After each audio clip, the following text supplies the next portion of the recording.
Mūsų draugystė su Pirčių pasaulis tęsiasi tiek metų, kiek ir mūsų Vantos lapas laidos eteris. Tai ne tik pastovus laidos rėmėjas, bet ir mūsų svajonių partneris. Neabejojame, kad jau esate matę Vantos lapas mobilias pirteles, kurios yra mėgstamos ne tik Lietuvoje. Daugelis jų išsibarstė po svietą ir lepina savo šeimininkus teisinga šiluma ir nuostabiu garu. O kad garas būtų dar tobulesnis, mūsų partneriai nestovi vietoje. Šiandien ragausime naujos kartos pirties krosnės garą. Smalsu? Sveiki pirties mylėtojai. Yra toks posakis, kad neišradinėkit iš naujo dviračio. Bet ar galima patobulinti pirties krosnelę? Tas klausimas, aišku, išsisprendžia greitai, kai atvažiuoji į Pirčių pasaulį. Sveikas, Laimi. Labą dieną. Girdėjau, turi gerų, šiltų naujienų.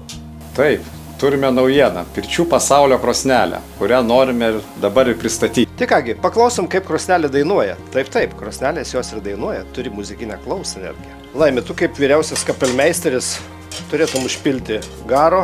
Aš palaikysiu. Tu ims samtį. Nu, klausom. Klausom.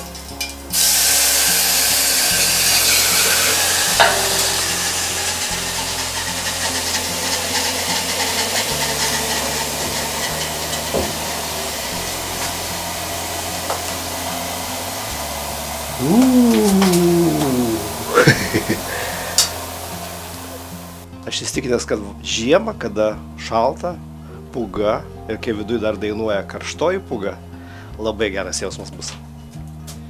Taip, ir dar nuo to garo, kuris išeina, dar geresnis jausmas.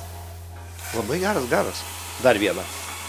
Garas toksai švelnus, toksai geras. 2 samteliai. Ir pažiūrėkit, kaip pasikeitė situacija su mūsų kūnais.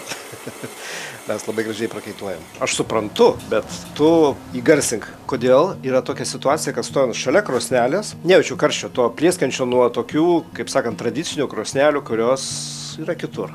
Mes visada norėjom sukurti tokią krosnelę, kuri būtų ir moderni, šiuolaikiška, ir garas minkštas, ir malonu naudotis ją.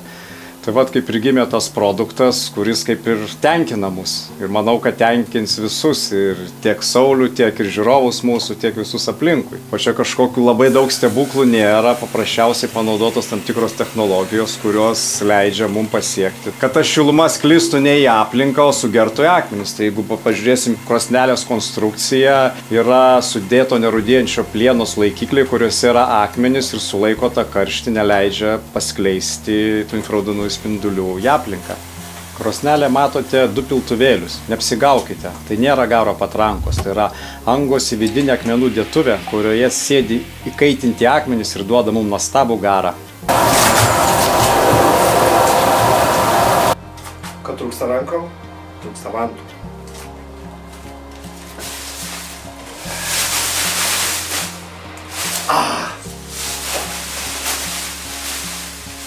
Laimi, kiekvienam lietuviui yra įdomu, aišku, kiek yra akmenų, tie visi parametrai. Ir kas svarbiausia, kad tai nėra paprasta krosnelė, tai yra sudėtuvė akmenų viduje. Teisingai supratau? Taip, būtent. Ir noriu pasakyti, kad tie akmenys, kurie dėti aplinkui, nevaidina pačio didžiausio vaidmens krosnelėje. Šiuo atveju mes sudėjome apie 80 kg akmenų. Galbūt tūlam lietuviui atrodys, kad nėra daug, bet mes turim paslėptus akmenis, kurie yra dar viduje.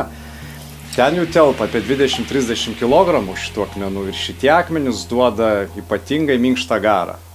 Ir vėl sakysit, kad tai nėra daug, bet to tie akmenys labai greitai kaista ir užpilus kelius kaušelius mums prakaitas bėga. Kol mes nuprakaituosim, sekančius pilant sekančius kaušelius, vėl tie bus akmenys įkaitę ir turėsim nuostabų garą.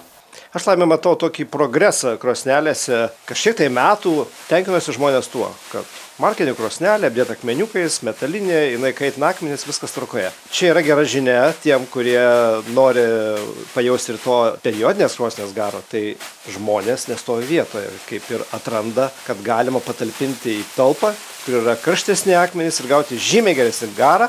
Nors krosnelė iš išorės atrodo paprastam žmogui visiškai tokia pati, kokia buvo, bet kas viduriuose yra, čia yra paslaptis.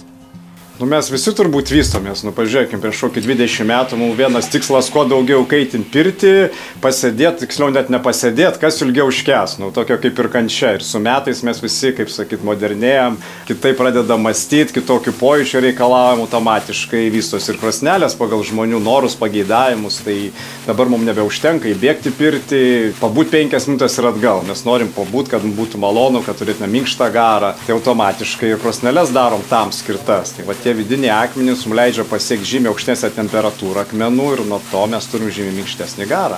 Tai kokią galima pasiekti temperatūrą? Jeigu turim krosnelę apdėtą tik išoriniais akmenims, tai maksimali temperatūra akmens bus turbūt iki 300 laipsnių, tai vidinių akmenų temperatūra prasideda nuo 300 laipsnių. Ten tas pasiekimas jau vėl apie 300–400 laipsnių yra vidiniai akmenys, bet yra praktiškai mažiau 300 niekada nebūna. Kaip išoriniai akmenys, tik labai jau gerai kaitinus krosnelę turėsim 300 laipsnių temperatūrą. Aš dar norėčiau patikslinti ir žmonėms pasakyti, kurie nelabai supranta, kad jie galvoja, jeigu čia tokia krosnis jau tobulesnė ir kažko ten daugiau akmenų, kad daugiau malkų rys. Tai pasakysim, kad lygiai tas pats kūrenimas, ar jūs kūrenate paprastą malkinę krosnelę, ar šitą, malkų kiekis nekinta. Tiesiog jūs turite dėtuvę. Tiesa, kokio dydžio dėtuvė viduje yra? Kiek akmenų sudėjai? Jeigu pažiūrėkim, pati dėtuvė yra galbūt didesnė. Jeigu taip mes grūstume, tai gal 40 kg sutiltų, bet tai nėra vėl teisinga mintis, kad mes turim pilną prigrūst. Mes rekomenduojam 20–30 kg tik tai sudėti akmenų ir palikti viršutinę dalį atvirą formuotis garui.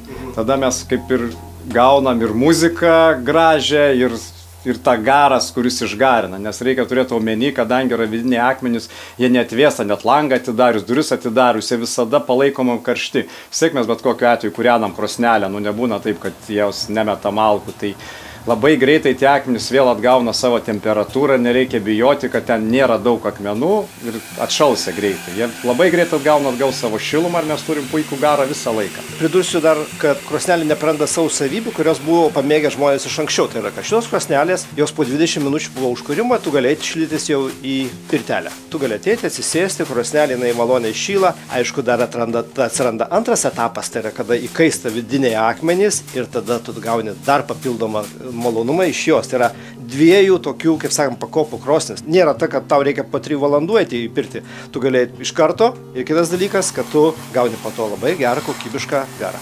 Mes pagalvojame ir apie tos žmonės, kurie nori greičiau eiti pirtį, kurie nelinkia laukti, kol pirtis įkais. Tai turime sukūrę ir kitą modelį krosnelės, kuris nėra taip šonai apkrauti akmenim kaip šitos, yra atviresni.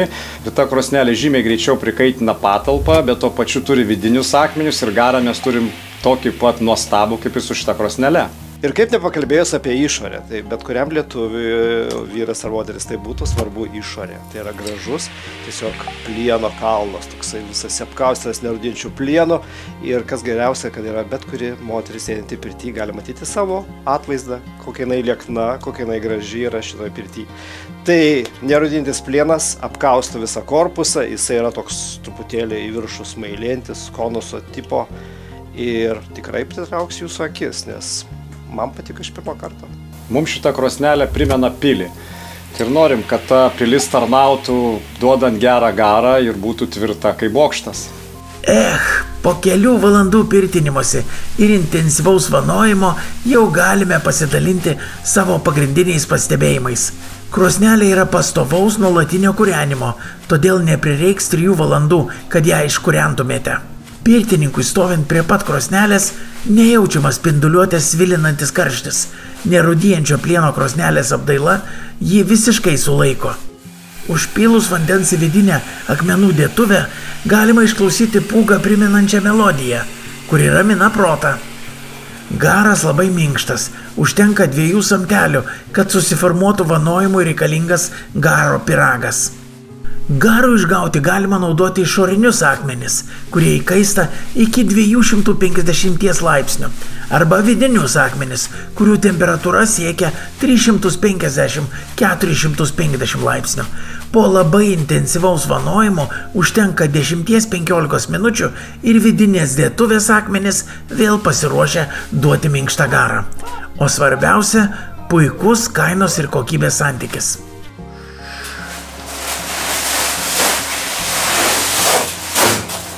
Kaip tu laimės? Puikiai. Jau galim keltis.